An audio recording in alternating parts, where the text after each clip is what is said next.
Right. I think that is probably everybody in from the waiting room who's here at this point. So welcome everyone. Thank you very much for joining us on a Friday afternoon. If you're here to talk about the Pride in Place program and the strategic opportunities that that brings, then you're definitely in the right place. I'm really delighted to be joined by two chief execs from the local government sector, Sophie Broadfield, who's the newly appointed chief exec from Bath and Northeast Somerset, and also Nick Hibbard, who is the chief executive from Bristol. I just wonder if you just want to say just quickly hello so that people can hear you, and then we'll get straight into it. Sophie, how are you doing? It's good to see you. Hi, everybody. Thank you for having me today. Maybe worth saying that our Pride and Place area is a little bit of Bath called Twerton. Um, and obviously, you know about the programme, or you're going to describe it in a minute, aren't you, Andrew? But one of the Yeah. a long-term deprived area of Bath. Thank you very much, Sophie. Nick, many thanks for your time on a Friday afternoon. Good to see you. Yeah, thanks, Andrew, and hi everyone. Good to see you all. Nick Hibbert, Chief Exec of Bristol. Our Pride in Place area is Hartcliffe in the south of Bristol.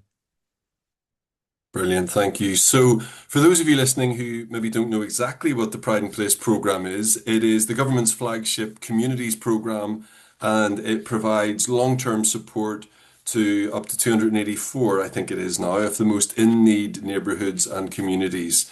And the program is based on the allocation of 20 million over 10 years, with a neighbourhood board setting a 10-year strategy and agreeing a 4-year investment plan. So there are some interesting elements to this. It's the longevity of it, it's a long-term investment, but there's also that element of neighborhood empowerment as well. And we're going to talk about all of that. So to get things up and running, Sophie, I wonder if I could ask you first how you're thinking about Pride in Place as an opportunity alongside all the other things which are going on in the landscape of initiatives and agendas that you're dealing with, because it can get quite crowded, I'm sure, when you're trying to look at everything that you can do. Yeah. So Pride and Place was a complete surprise to us. I mean, normally, or the history recently, certainly is that you have to apply for something, isn't it? When you want to, the council to take forward a piece of work. So that by definition means you've had to think about what it is that you want to do. And the interesting and different thing about Pride in Place was we just found out that we got a Pride in place, and now we build from there. And I'm slightly embarrassed, was I get to say so because I'm a new chief executive. It wasn't my fault, as it were. But I'm slightly embarrassed we've got to wait for a government initiative like this, because a lot of the things in Pride and Place just feel well founded and right. The idea that you would take a look at these areas that have, certainly in our case, but I think for most of the country, it's a place that has been deprived for a really long time. Someone recently said to me that if you look at the super output areas that are the most deprived now and compare that to those that were the most deprived 100 years ago, they're all the same areas. And so trying to put power in the hands of that community and say, how can you change some of those real fundamentals? They're clearly fundamentals. That's why places remain deprived for a long time. How can you change some of those fundamentals from the inside out? Like, what are the things that you know about your place that could be better? Um, and to change those, it feels right. It's a really exciting opportunity. And it comes, you mentioned about the other strategic things going on at the moment. It comes at the same time as other government reforms that are coming from a similar place. So family hubs and families first in children's services, the idea of really getting in there and supporting families early. Clearly, we need to do that in these areas too. Um, and neighbourhood health, to name two things. So that concept of addressing health inequalities, which are poor in these areas as well. I'm not. What's tricky to give a webinar about now is that we don't have the answer for how those things join up. And I suppose Nick may have a similar or a different reflection, but because where we are at the moment with Pride of Place is that we're recruiting to the chair position and creating a neighbourhood board. That's at the fundamental requirement the government's given us, quite rightly, is to put power in the hands of that community. So we can't get ahead of that. We need to get those people in place and build that trust and ownership within the community, and then start, I think, bringing to them the opportunities to create that connection into other things. We can't design that in first because that wouldn't be community-led. Thank you, Sophie. And just as a follow-up question, so you said, like all in all areas, this was a bit of a surprise to get this funding, and you'll obviously have your own locally defined plans about investments that you're making. How are you thinking about how this can align with those, particularly in the context of it being local decision making and not something the council can just grip and point in the direction that it might want to? Yeah, there's two risks, I think, in this that certainly our ward councillors and local people are already quite alive to. One is that this money, this new money, displaces money that we would otherwise have spent. So this kind of idea of, oh, now we've got pride of place, don't you dare cut this other thing that you were planning to do in Twerton. It needs to be both and.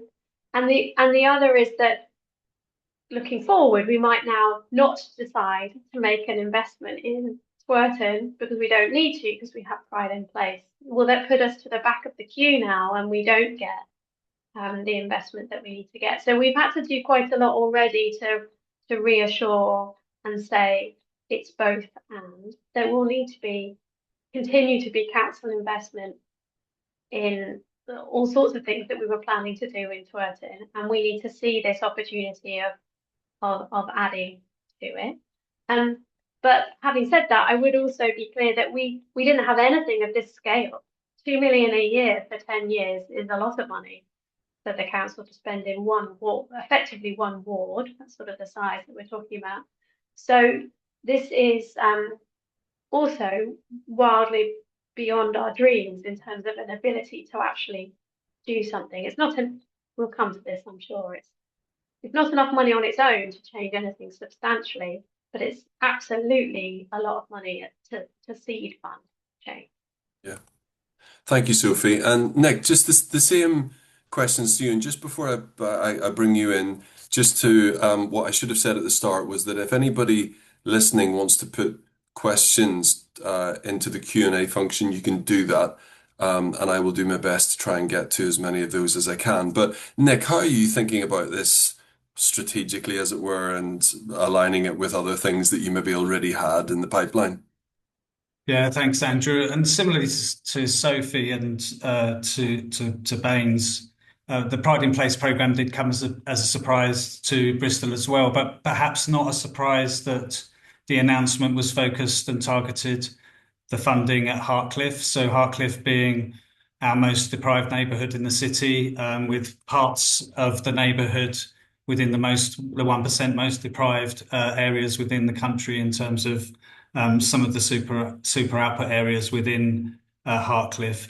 And really for us, it gives us an opportunity to build on and go further in relation to a lot of the things that we've been doing in an area that has had structural and systemic problems and challenges for many decades. We've got a long history of working with communities in Bristol and working well with our communities through our approaches to community engagement and community development, through long-term sustained approaches that recognise that importance of the long-term work, to develop those deep-rooted connections that need to be developed with our communities. And so there's an opportunity, as well as aligning the programs that are always already there, but to also build upon the work that we've been doing with residents and voluntary and community sector groups in Hartcliffe. It comes with a sort of a responsibility with the council to firstly make the most of this funding, and I think the funding gives us an opportunity to really think carefully about how we join up and align different approaches in place to make a difference. I think a responsibility to learn from the fact that there has been previous initiatives in areas like Hartcliffe that perhaps have had an impact, but then have gone away and haven't really created lasting change. And an obligation upon us to really work on local power and community power, and almost to sort of get out of the way in terms of working with our communities rather than to our communities in terms of how we deliver the Pride in Place programme. We're at a stage where we have an interim working group which is meeting regularly. We've deliberately decided to work on building with the structures that already exist in Hartcliffe rather than to jump to creating the neighbourhood governance board that we know we need to create, and we will be working with residents to support them to develop the membership of the board and the appointment of a chair. So we're deliberately taking our time whilst trying to do that within the very relatively tight prescribed timescales that we've been given. And Nick, how are you thinking? Same follow-up question that I asked Sophie. How are you thinking about this opportunity alongside the other things that you have more control over? How does is that causing any tension or any friction, or are you happy with just embracing that and going with the flow of what the community decide?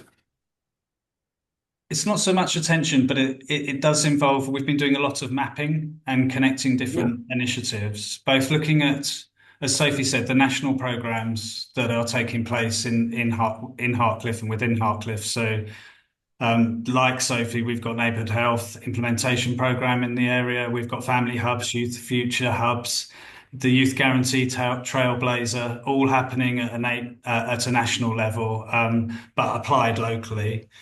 Equally, we've got regional initiatives with the West of England Combined Authority in relation to the Child Poverty Action Plan, the need to think about how we invest in infrastructure to connect the communities of Hartcliffe to jobs elsewhere in the city through transport infrastructure, our skills programmes, and then we've got our own services as a city council, whether that's libraries, community assets, health services, children's social care, adult social care, housing, all in place within Hartcliffe. I think the important thing is that we use Pride in Place as the opportunity to join all of that up and align, but to do it in a way that builds upon our bottom-up structures, our community structures. We've done a lot of work over a long period of time with the communities within Hartcliffe and Withywood, and which is the overall ward. Really dating back to 2023, when we did a lot of surveying of residents to look at community priorities. So the challenge for us now, which is also the opportunity, is how we align the sort of top-down funding initiatives that are coming through locally with the bottom-up priorities and themes that have emerged from the surveying and work that we've done with residents over a number of years to come together, so that communities can decide how best to deploy the money to make all of that work together. Thanks, Nick. And Sophia, as we've already talked about, one of the key um, features of the Pride in Place programme is the primacy of that neighbourhood decision making. In my experience, it can be quite challenging for councils to cede control over things that in this way, particularly as there is a certain amount of accountability for the council because the funding does flow through the council. Now, I know it's early days, but how are you starting to think about that?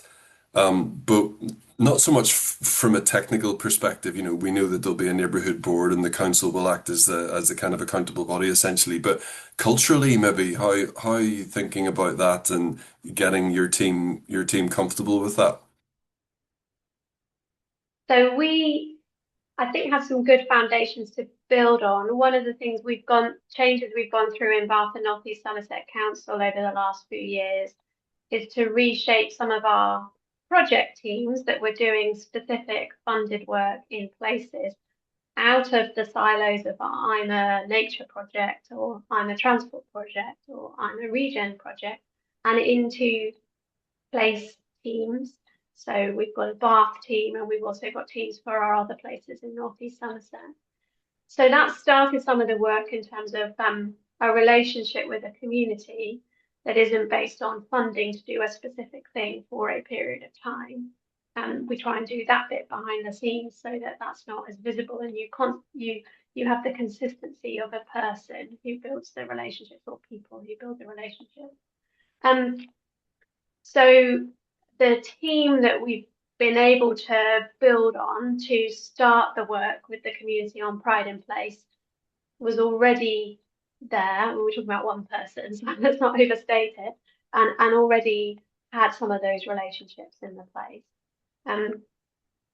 So this isn't, we're trying not to create a project that is this. It's got to be longer term than that, and more about people and relationships and connections.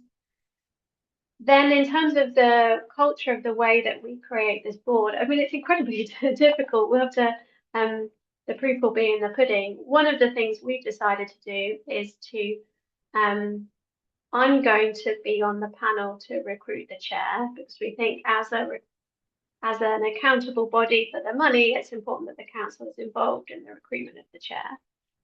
But we've invited some senior community leaders, like the head teacher of the school, the primary school in this place, the chief executive of the youth centre, to sit alongside me on that recruitment panel, so that it feels these are really respected members of the community who will be selecting the chair with me, to balance that accountability to the council and accountability to the community.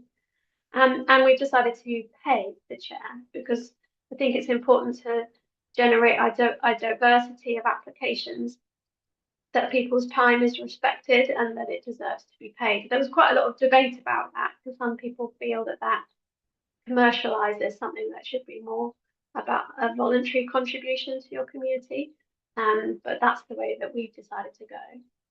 And what we're also doing to create interest and try and spread the word about the role is all the normal social media, etc. But we're actually launching this afternoon in a currently empty space in that community, sort of interactive space where people can learn about Pride in Place. We're trying to make that family friendly space so that people can come after school with their kids and drop in and play some games and do some drawing, but also find out about Pride in Place. And hoping that that will create an environment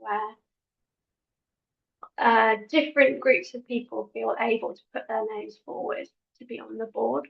So that it's one of the risks, I'm sure we have this in Hartcliffe too, Nick, is that because a place has been done to for years and years and years by different public services, there's a bit of perfectly valid cynicism, and also quite a lot of agencies working in the place. And it's very, very clear to us when we speak to the community so far that they feel like what's going to happen is all these agencies are going to get places on the board. So no, that's not the idea. We'll see how we go, but we don't want agencies on the board. We want you. We want members of the community to be leading work. Thank you, Sophie. And Nick, same question to you from the I suppose the more cultural perspective. Is this going to require a change in mindset, or is this something that your organization is already pretty comfortable with? And this is something new, especially the requirement for it. I think it's a bit of both. So we, as a city council, we've got a very long tradition of working with communities, but perhaps not across the whole of the council. So there is that immediate priority has to be about building trust with our communities, and really starting that broad engagement first, so that we can get over some of the cynicism. And as Sophie said, when it comes to some of the ways that we interact with neighbourhoods in Hartcliffe as a city council, we can sometimes be delivering to the residents of Hartcliffe rather than working with. So despite our long history of working well with communities, we've still got to work hard at that. And whilst of course it's important as the accountable body for the funding that we ensure that the money is correctly spent, etc. I don't think that's necessarily in conflict with us letting go and allowing communities to take control. Key for us is the working group that we've set up. That's a working group that's a majority resident working group. It includes the voluntary and community sector partners from the Hartcliffe area. It includes our local ward councillors and it includes our local MP. And we're doing a lot of work initially on building trust and working out how the community would like to work with us before we move straight to the appointment of the board and the chair. And I think that initial work is really important. I think developing those connections and working in a way that is at the right pace is so important for sustainability. This is a 10-year programme. If it's going to last the course and beyond, have an impact beyond the 10 years, we've got to get this first stage right. And a lot of it is about the council taking a very thoughtful approach, which culturally is different, I think, sometimes from the traditional model of local government. Yeah.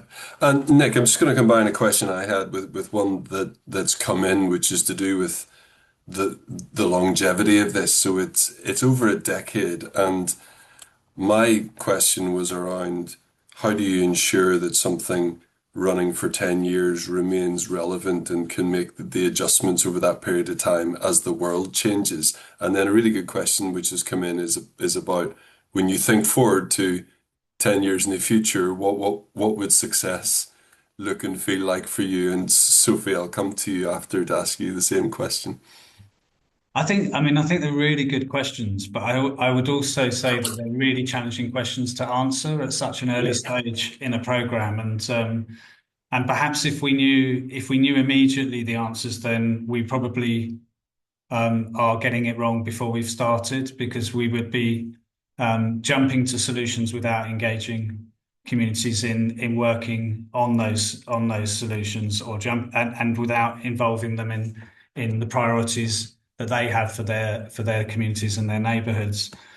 So I think that the programme will need to emerge over time. I think there is a tension with the timetable that we have to work to. So, we have prescribed timetable in terms of setting up our boards and developing our plans.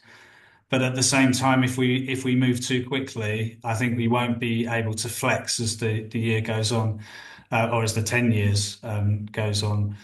In terms of what good looks like, I mean, ultimately, we have to have that long-term goal of addressing the entrenched deprivation that we have in the areas that have received Pride in Place funding, and ultimately improving the well-being of residents in Hartcliffe has to be the outcome that we're working on. How we measure that and how we specifically measure that might be in relation to the specific way we spend the funding or join the funding up with other initiatives. So we're sort of deliberately not saying what the end looks like at this stage, but I appreciate that that can be challenging because we're being asked to develop plans right now. Yeah. No, I'd say I completely agree. I think there is a very old school way of thinking, a business case way of thinking, where you have to know exactly what you're aiming for. And sometimes with these things you don't, because it's actually, I think what you've said there is totally true. This is not going to be up to you. It's the communities that are deciding what's important to them, and that is not something which can be predefined. And over the 10-year period, that might shift and adjust. Sophie, I wonder if I could put the same question to you. I'm sure you'll say some of the same things as Yeah. Nick, but there's also been a question come in just around the around community cohesion and whether this over the 10-year period can play a role in that as well. So just maybe reflect on that in your answer too. Yeah, so same caveat, which is it's not up to us, it's up to the neighbourhood board, but maybe I'll I'll give a few reflections of what I am interested in working with the board on. They feel free to reject these thoughts when they are aboard. So one is that it's probably worth having a bold ambition for the 10 years that feels a bit scary and difficult. So, you could say the whole point of Pride in Place is to identify areas that are in the most deprived super output areas in the country. So an option for a bold outcome is to say, well, let's try and not be in the bottom 10%. But then there's a connection to the people living in that place. So you could become less deprived by gentrifying, and that's also not an improvement in those people's lives. And the excitement about 10-year time frame is that that's the whole primary school cohort. So could you be saying that children born today in Twerton by the age of 10, they have these types of outcomes as compared to the children who are currently aged 10? So I'd be interested in setting some bold outcomes like that are going to be really testing and challenging to deliver, but target the right kinds of things. And then in terms of the point about community cohesion, it's an interesting one.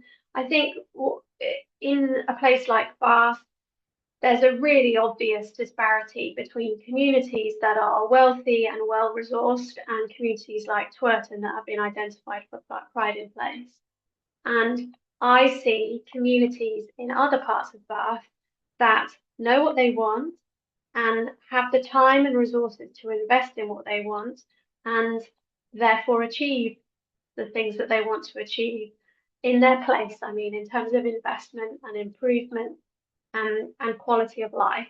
So that might be friends of Alice Park, who are a really engaged charitable trust that invest in and constantly improve a children's playground in a part of Bath.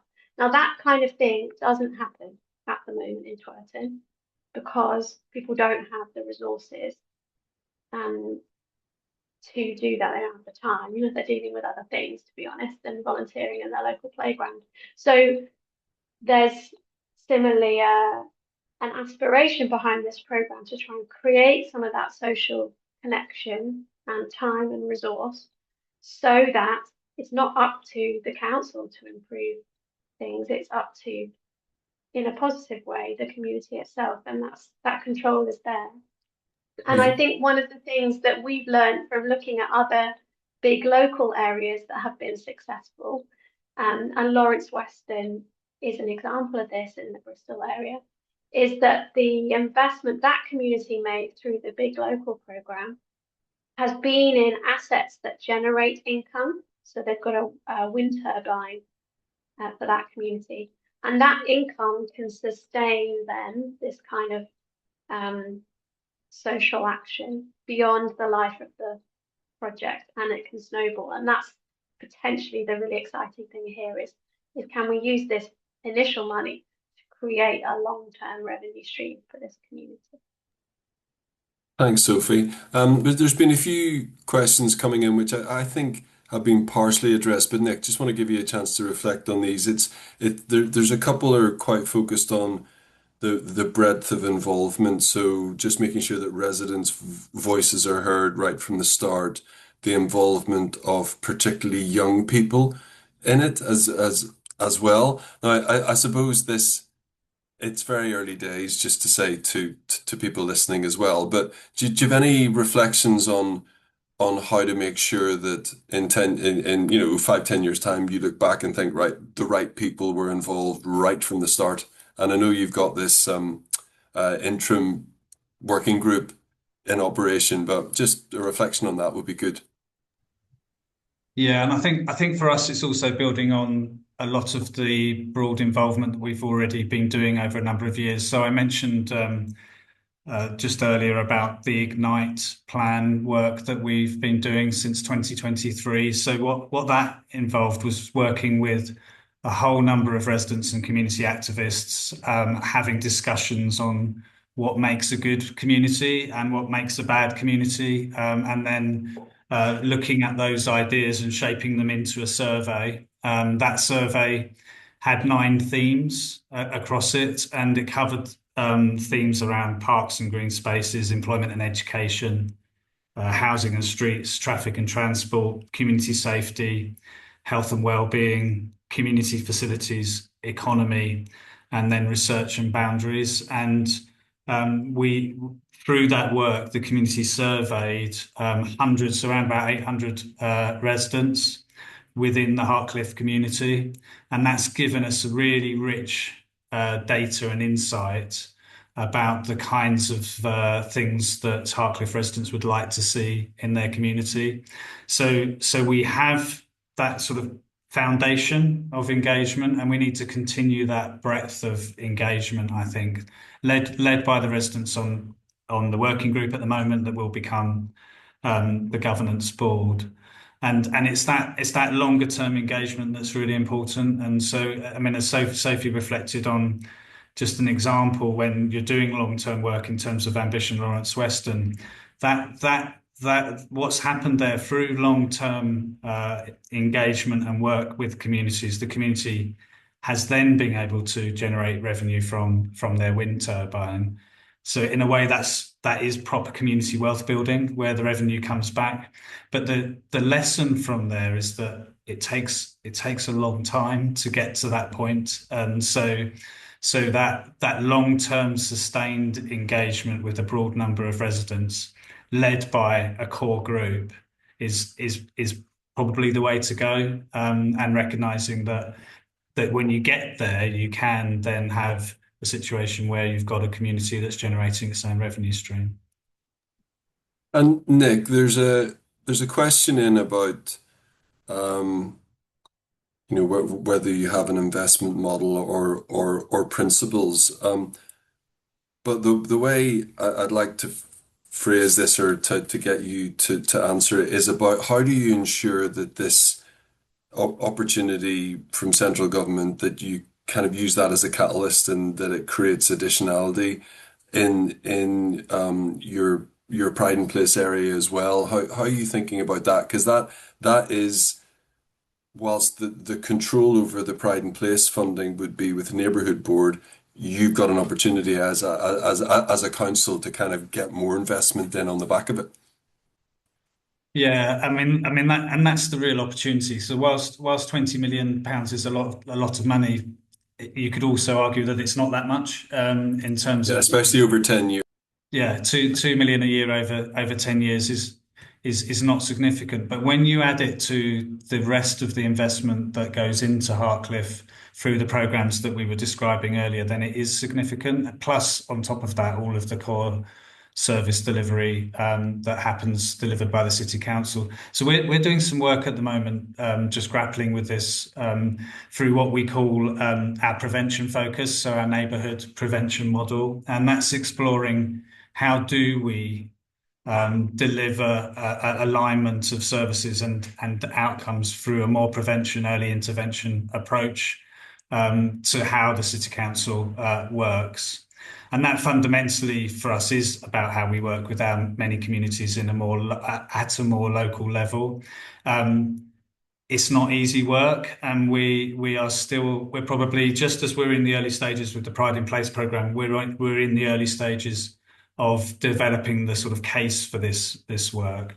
But the two go hand in hand, and how we look at mapping all of the assets, both the funding, the community assets, and the social capital, with the work coming out of the Neighbourhood Board and the Pride in Place work is critical. And just trying to map it all on a page is a challenge in itself. But fundamentally, I see this as an opportunity to start to test different ways of working with communities in how we deliver services, but also how we invest in communities. And Pride in Place becomes the catalyst and the governance for helping us to test and learn from that. Are we there yet? No, we're not. But if we don't look at it as an opportunity to bring all of those funding streams together on a community place basis, then I think we are missing a massive opportunity.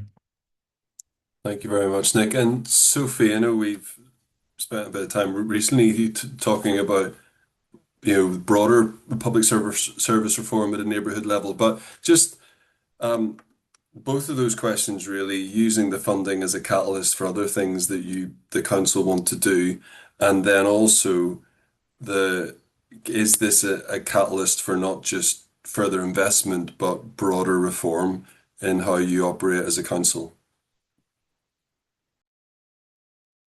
On the funding catalyst point, that's definitely the aspiration. I think we had made a couple of attempts, not very serious attempts, in the last 4 years since I've been at Bath and North East Somerset to sort of pull together the um, the actors in the system in this particular place. So the landowners, I really mean. The council obviously owns land and buildings in Twerton, but we also have a large housing association in our area that owns quite a lot of the housing. It's a lot of social housing in and lots of the common spaces because houses have been sold off through right to buy, but then obviously the grass verges and um, the land other than the houses in this place is owned by the housing association.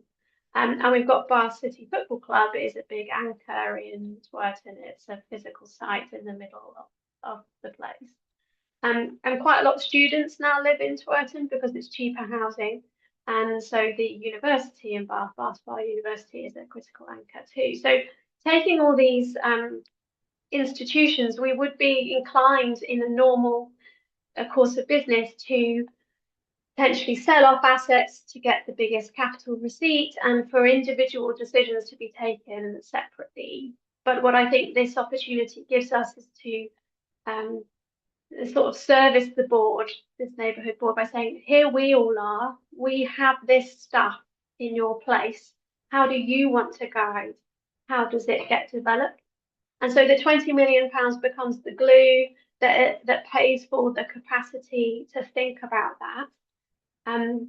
But the potentially much bigger financial prize comes from getting those plans developed in service of that community and what will be the right thing for them in the future, rather than the narrow choices that each organisation might make separately.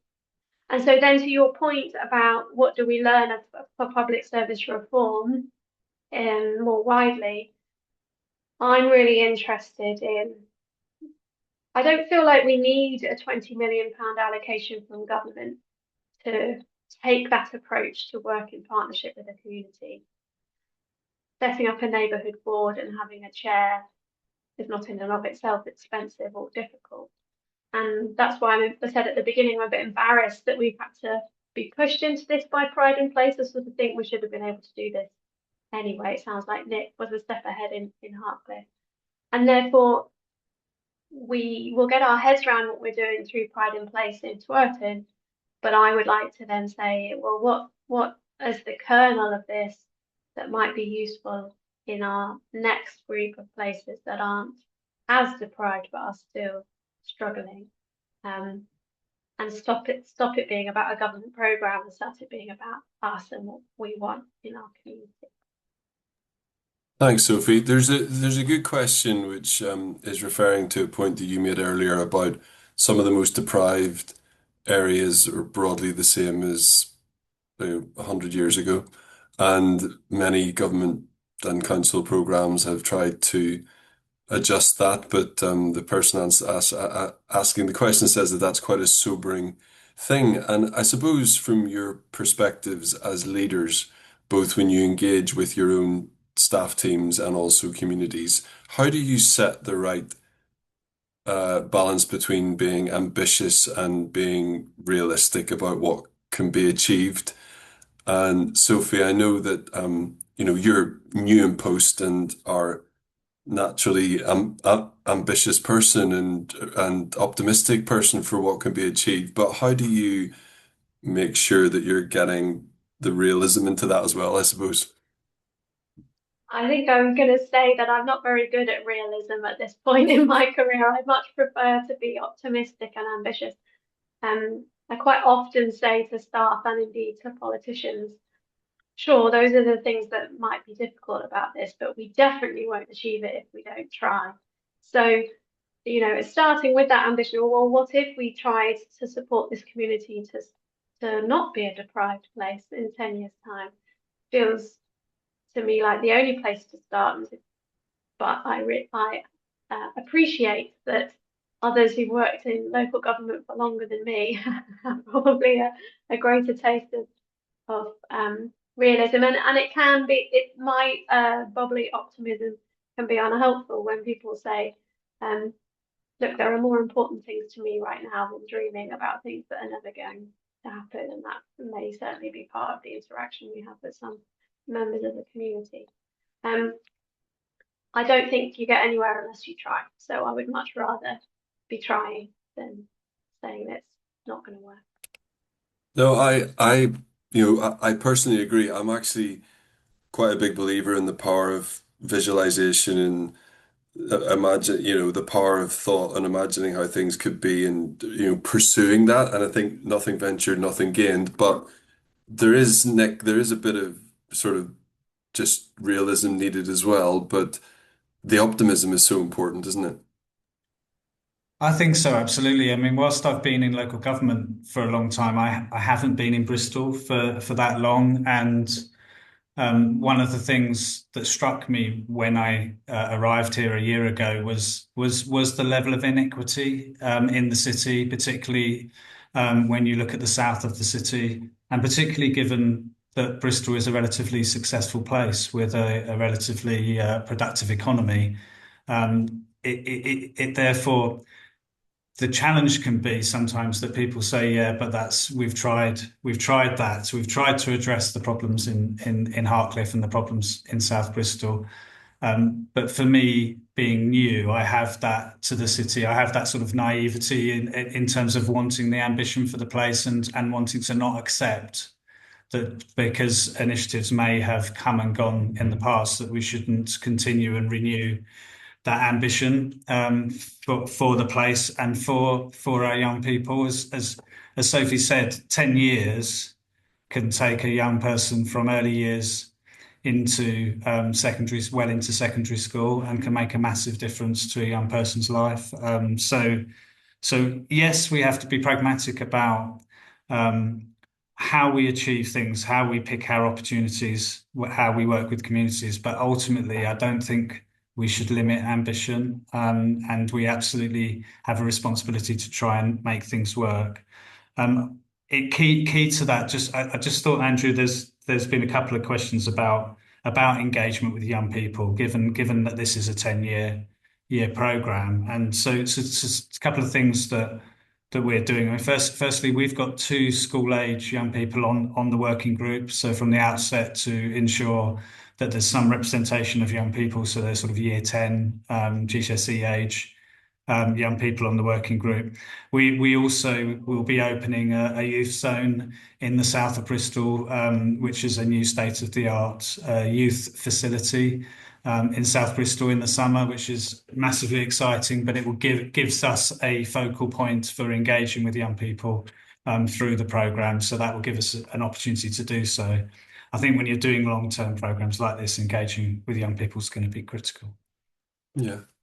Thank you, Nick. And I just want to acknowledge for people listening, I know that some of you have put in some quite very specific technical questions. I'm afraid I don't want to get bogged down in some of those for this discussion. We may well come back and do another webinar to address more of these technical things, but just to acknowledge that I have seen the questions and I just don't want to get us into the very specific detail because it is very early days. But I think this is a fair question, Sophie, which is from where you sit as the chief exec of the council. What do you see as some of the biggest implementation risks of this programme?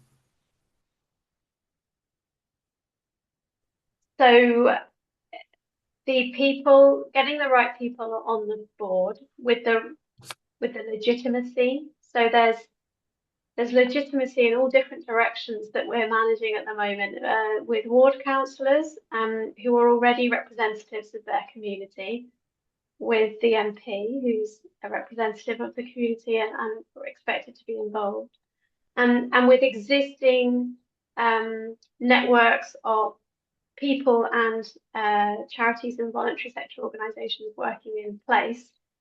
In a dream world, we want all of those people connected together via this board with one shared intent for place that everyone's bought into. We'll be much more powerful. The process will be much more powerful if we achieve that. But from where I'm sitting right now, that does feel really hard to get to the point where we have that consensus.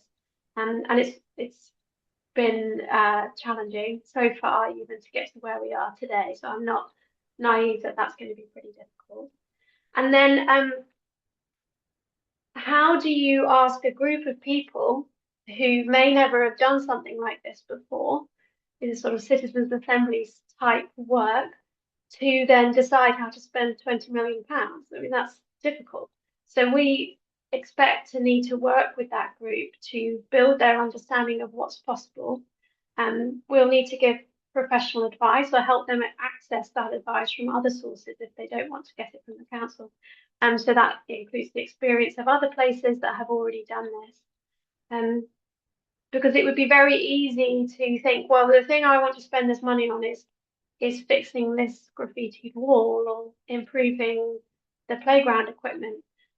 And my professional advice to the board would be, think about what you're trying to achieve over 10 years and work back from that, and be sure that we've got a theory of change, that the way that we spend the money will impact on that outcome. So we've got ideas. One of the things we want to do, which taps into this question on how do we engage young people, is invite members of the community to take the board on a walk around the place, to talk to the board about how the place they experience the place and what the things are that could be better. So really humanizing this and giving everyone the benefit of each other's experiences. And then I'm sure we'll get into all sorts of practical challenges around that accountable body thing about spending the money. So we will have to procure things, we will have to contract for work to be done. And the government has explained that they would like to see the neighbourhood board evolve into a community interest company. And we're very supportive of that. We think that's very sensible. That's basically what Ambition Lawrence Weston did with the wind turbine, and it really creates a sort of professional and long-term structure that transfers accountability from the council to the neighbourhood in a way that we'd be very keen on. But that in and of itself is a big process ask that I think the government wants us to do it within 2 years. And to Nick's point about these things take a long time, I'm just not sure that's that realistic, but we will do our best. Thanks, Sophie. And Nick, would you add anything on implementation risks that Sophie maybe hasn't covered there? Well, we've got some immediate boundary issues to navigate. So interestingly, the medium super output area that was used to allocate the funding and announce the funding is not coterminous with our walled boundaries of Hartcliffe. So it actually straddles two wards of Hartcliffe and Withywood and Hengrove and Whitchurch. So there's immediately you get into, well, what do we mean by Hartcliffe? And then probably there's a third geography, which is what residents believe is the neighbourhood of Hartcliffe, which is different from both where the funding was allocated or not completely coterminous, and different again from the walled boundaries. So there's all of that to navigate. I think we have to confirm our boundary proposals by July, and clearly there will be differing views as to how best to do that. And I think key for us is actually probably to make the boundary a bit broader, so that we're able to include a wider community and a wider neighbourhood, so that the whole of the sort of known neighbourhood of Hartcliffe is included. So that's an immediate challenge for us. I think there's also a challenge that I suspect that we'll get into a situation where 20 million, or particularly when you look at the capital and revenue split, won't be enough. And so working through the tension between the priorities that the governance board may have, and how they are funded, and how we draw in and leverage in additional funding to make that work. So, less than 2 million of capital funding a year isn't that much money. So working out the investment model to make sure that we can deploy sufficient investment to meet the aspirations of communities, I think is a key unknown challenge. I mean, it's rightly unknown at this stage, but it's probably a risk. Thank you very much, Nick. And just to note, there's a really good comment from Dan Gregory here, just about the community interest companies are one model, but there are other ones like community benefit societies and things, which I'm sure will be looked at as well. But lots of interesting models with different strengths that could be used for the formalization of that. Sophie and Nick, just a final question. I want to give you an opportunity just to talk about anything else that you're doing at the minute. What's the top of your agenda outside of this? Is there anything interesting going on? I'm sure there is. Sophie, I come to you first. Well, I've mentioned before about having bold, ambitious outcomes for Twerton, and the piece of work that we're starting under me as the new chief executive is to say, what are our ambitious outcomes for the whole of Bath and North East Somerset? There are a few things that we'll all have them, I'm sure, but a few things that are stubborn issues in Bath and North East Somerset that just haven't moved in the last couple of decades. One is that we are one of the worst performing places in the country for children's outcomes age 5 on preschool meals as compared to the rest. So the gap is, in our place, it's one of the worst in the country. And another big issue is economic productivity hasn't grown in Bath and North East Somerset for the last 10 decades, and we're a laggard in the west of England in terms of our performance. So issues like that, I just don't want to sit by and say that that's okay, that that's what's going on in our place. I think that we could be more intentional about trying to shift things we're not happy with. And so we're going through a process of deciding what our priorities are going to be as a council, and then how does that affect the prioritisation of funding and effort to try and resolve those issues. So Twerton and Pride in Place fits really neatly in that, because some of those issues are important in Twerton as well. And so it'll be a really important iteration to have that conversation with the neighbourhood board in Twerton and see what's important to them, as well as what's important, or what do we think is important in the data, and have that hopefully end up with something consistent and bold for the area as a whole. Sounds good. Thank you, Sophie. Nick, how about you? Yeah, we have a priority within our corporate strategy around improving equity of outcomes in education and employment, and that's really arisen from a need to really address a disparity in education outcomes, particularly amongst young people on free school meals, particularly amongst our white working class young people on free school meals, many of whom live in South Bristol, in the area where Pride in Place funding has been allocated. So yesterday, a partnership of our schools, our academy, multi-academy trusts, launched the Bristol Futures programme. Again, that's a programme which the City Council is involved in enabling and supporting the convening of, but it's not our programme. And that's very much taking learning from the London Challenge, which was successful in improving educational attainment in London, to look at how we really try to tackle the long-term problems around inequity of outcomes in education. And it will be looking at how we work with developing teachers, working with schools, and developing the right pupil offer. So it's a really exciting programme. Another programme where we act as an enabler as a council rather than delivering it ourselves. And again, another programme like those Sophie mentioned, that's absolutely linked to Pride in Place. We have to hit this in all different angles with our communities to be able to really make any long-term change.